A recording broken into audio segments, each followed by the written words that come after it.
자, 이제 저희가 계속해서 지금 사도행전이 어떻게 선교적으로 진행되고 있나를 보여준다고 계속 우리가 공부를 했습니다. 기억하시죠? 그래서 사도행전에서 우리가 아주 주목해야 될 사건 중에 하나가 뭐였어요? 6장입니다. 6장. 6장에서 히브리파와 헬라파가 갈등을 했는데 갈등이 있었고 그것을 잘 봉합했다가 우리가 찾으려고 하는 내용이 아닙니다. 그것은 뭐였어요? 하나님이 준비시켜준 사람, 타문화 선교를 위해서 준비시켜준 그 헬라파들을 어떻게 하나님이 세우시고 사용하셨는가를 얘기했어요. 또 다른 말로 하면 예수님의 제자 훈련을 받았던 히브리파들이 얼마나 선교적으로 제약을 갖고 있었는가에 대한 말씀도 함께 드렸습니다.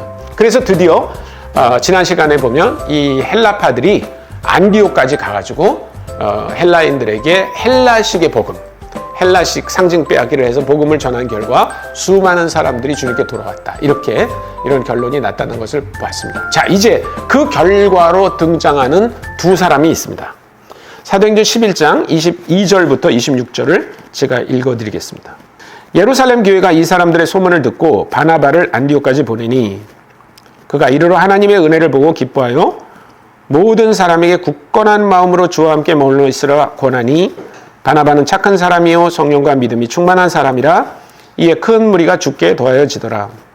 바나바가 사울을 찾으러 다소에 가서 만남에 안디옥에 데리고 와서 둘이 교회에 1년간 모여 있어 큰 무리를 가르쳤고 제자들이 안디옥에서 비로소 그리스도인이라 일컬음을 받게 되었더라.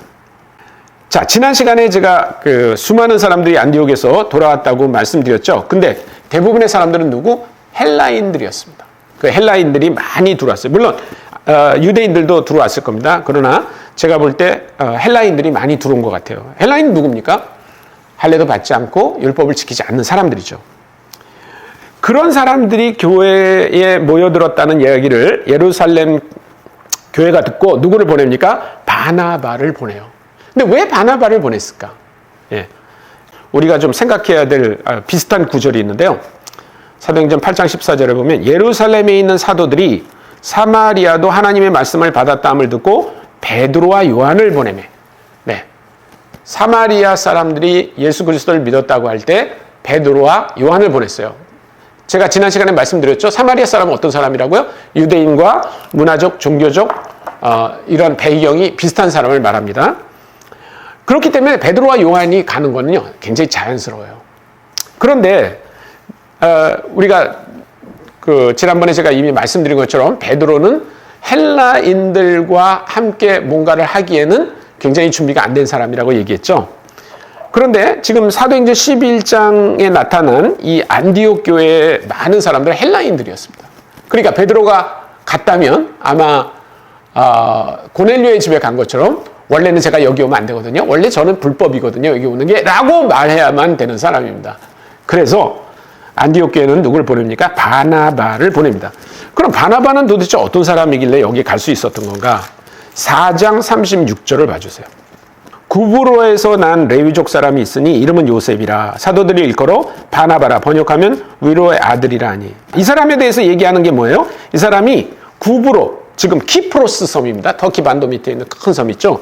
그 키프로스 섬에서 태어난 유대인인데 유대식의 이름은 뭡니까? 요셉이에요. 요셉. 그런데 이 사람이 거기서 태어나고 헬라어를 하는 헬라파니까 바나바라고 이 사람을 또 불렀습니다. 그러니까 이 사람은 어떤 사람이에요? 우리 흩어진 사람들하고 굉장히 비슷한 사람이죠. 그죠? 헬라파입니다. 헬라어를 잘하고 헬라 문화를 이해할 줄 아는 사람이에요. 그래서 다시 11장 22절로 돌아가면 예루살렘 교회가 이 사람들의 소문을 듣고 바나바를 안디옥에 보냈다는 것은 대단히 잘한 결정입니다. 어떤 면에서? 선교적으로, 타문화적으로 아주 잘한 결정이에요.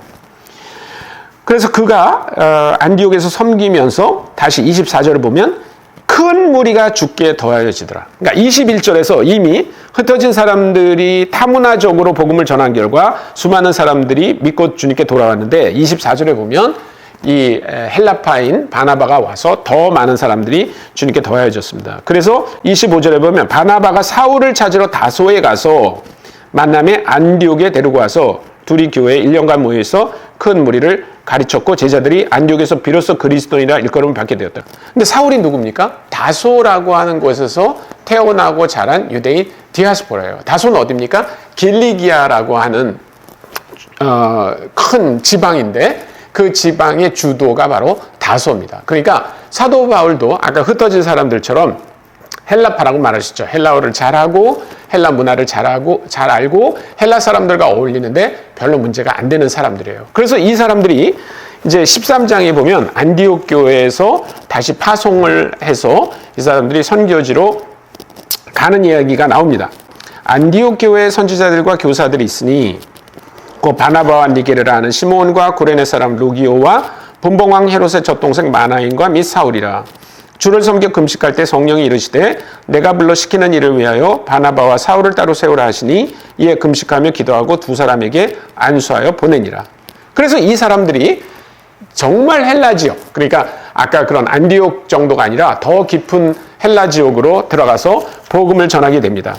그 결과 굉장히 많은 이방인들이 주님께 돌아오는 것을 볼 수 있어요. 14장 27절에 보면 그들이 이르되 교회를 모아 안디옥에 이르렀습니다. 안디옥 교회를 모아 하나님이 함께 행하신 모든 일과 이방인들에게 믿음의 문을 여신 것을 보고하고 제자들과 함께 오래 있으니라. 네, 여기 이 사람들 때문에 더 많은 이방인들이 주님께 돌아왔습니다. 자, 그런데 이제 15장에서 아주 중요한 문제가 발생합니다. 15장 1절부터 보면요.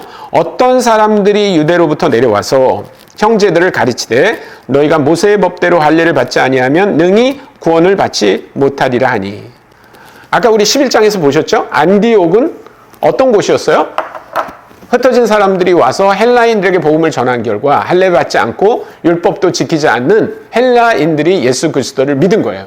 그리고 바울과 그 바나바가 복음을 전하러 갔을 때 굉장히 많은 유대인들, 이 사람들이 또 주님께 돌아온 것을 볼 수 있습니다. 그런데도 불구하고 예루살렘에 있던 그 히브리파 사람들, 이 사람들은 여전히 제대로 된 믿음을 가지려면 할례를 받아야 돼라고 믿는 사람들이 있었다는 거예요. 모든 히브리파가 그랬던 건 아닙니다. 어떤 사람들이 그랬다는 겁니다. 15장 2절 바울 및 바나바와 그들 사이에 적지 아니한 다툼과 변론이 일어난지라 형제들이 이 문제에 대하여 바울과 바나바 및 그 중에 몇 사람을 예루살렘에 있는 사도와 장로들에게 보내기로 작정하니라. 그래서 이 사람들이 예루살렘에 올라가서 히브리파 그 제자들과 어떤 것이 옳으냐, 어떻게 해야 되냐를 결정하게 됩니다. 6절입니다. 15장 6절 사도와 장로들이 이 일을 의논하러 모여 많은 변론이 있은 후에 놀랍지 않습니까? 얼마나 많은 얘기를 했을까요? 이 문제를 가지고 베드로가 일어나 말하되 형제들아 너희도 알거니와 하나님이 이방인들로 내 입에 복음의 말씀을 들어 믿게 하시려고 오래전부터 너희 가운데서 나를 택하시고 또 마음을 아시는 하나님이 우리에게와 같이 그들에게도 성령을 주어 증언하시고 믿음으로 그들의 마음을 깨끗이 하사 그들이나 우리나 차별하지 아니하셨느니라. 그런데 지금 너희가 어찌하여 하나님을 시험하여 우리 조상과 우리도 능히 매지 못하던 멍에를 제자들의 목에 두려 하느냐. 여러분, 베드로는 유대인입니다. 아까 우리가 본 것처럼 사도행전 10장에서 우리가 본 것처럼 고넬료의 집에 들어가는 것도 굉장히 힘들어했던 사람이에요. 그렇죠?